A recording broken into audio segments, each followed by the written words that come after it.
جو نظریہ پارٹی کا یہ بڑا امپورٹنٹ ہے. میں نے ریئلائز کیا یہ 4 مہینوں میں، یہ 3.5 مہینہ میں، کہ ہماری اپنے پارٹی کے لوگ، ہمارے عہدیدار، میں نے ریئلائز کیا ان کو بھی پوری طرح ہمارے جو میرا نظریہ لے کے 26 سال پہلے نکلا تھا، میں نے ریئلائز کیا ان کو بھی نہیں سمجھ اس کی. ہم کنفیوز کر جاتے ہیں کہ ہمارا پولیٹکس میں آنے کا مقصد کیا ہے، اسے کنفیوز کر دیتے ہیں، جو کہ پاکستان میں پاور پولیٹکس ہے. پلیز یہ ریئلائز کریں، 2 مختلف چیزیں ہیں. پاکستان اگر آج مشکل میں پڑا ہوا ہے تو اس کی بہت بڑی وجہ ہماری پاور پولیٹکس ہے. پاور پولیٹکس کا مطلب کہ کوئی نظریہ نہیں ہے اس میں، وہ صرف ہوتا ہے پاور میں آنے کے لیے کیا کرو. یہ 2 پارٹیز آپ کے سامنے ایک گولڈن مثال ہے، اگزامپل ہے کہ کیسے ان کے اندر ٹوٹل اپرچونزم ہے. پاور کے لیے کوئی نظریہ نہیں ہے ان کا. یہی 2 پارٹیز کب سے 88 سے ایک دوسرے کو برا بھلا کہہ رہی ہیں. اور برا بھلا یہ نہیں کہہ رہی کہ نظریاتی ان کے کوئی اختلافات ہیں. ان کا صرف ایک ہی ہے کہ وہ ایک کہتی تھی وہ چور ہے، دوسرا کہتے تھے دوسرا چور ہے. یہ بڑے سیریس ایلیگیشنز ہیں.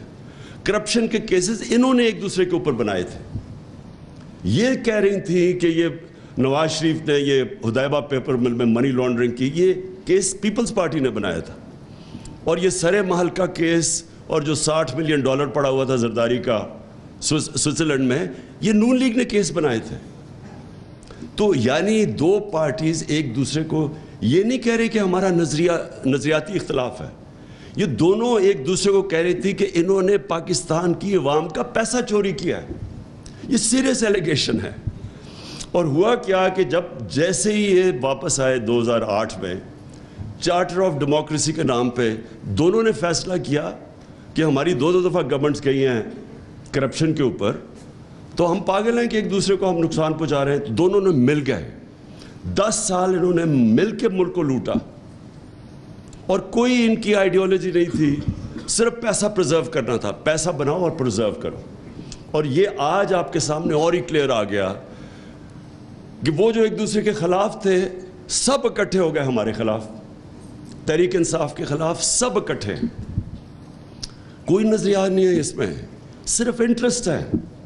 اور انہوں نے جو ملک کے ساتھ کیا کہ انہوں نے ایک گورنمنٹ کو ڈی سٹیبلائز کیا.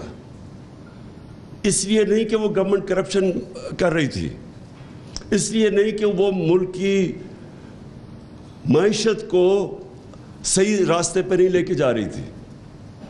مہنگائی کا انہوں نے استعمال کیا کہ جی مہنگائی کی وجہ سے ہم گورنمنٹ گرانا چاہتے ہیں.